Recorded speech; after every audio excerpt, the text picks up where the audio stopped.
Angga Wijaya tegas tak minta harta gono gini, "Aku bukan orang pengangguran, aku bisa kerja." Angga Wijaya menegaskan dirinya tak akan meminta harta gono gini dari Dewi Persik usai gugat cerai sang istri.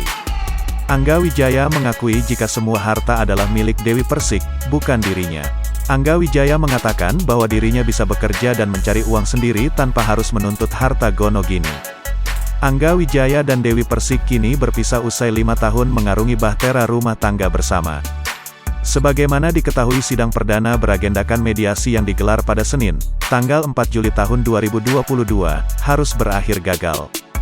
Angga selaku penggugat tetap bersikukuh untuk bercerai dari Dewi Persik, hal ini diakuinya merupakan keputusan yang terbaik. Meski telah mantap bercerai dengan Dewi Persik, Angga Wijaya tak akan meminta sepeser pun harta gono gini.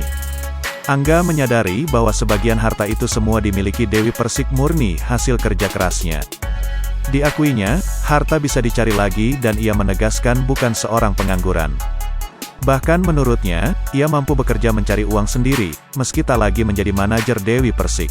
Namun, Angga mengaku akan mengambil barang pemberian dari sang istri, karena ia menilai barang tersebut memiliki kenangan saat masih bersama.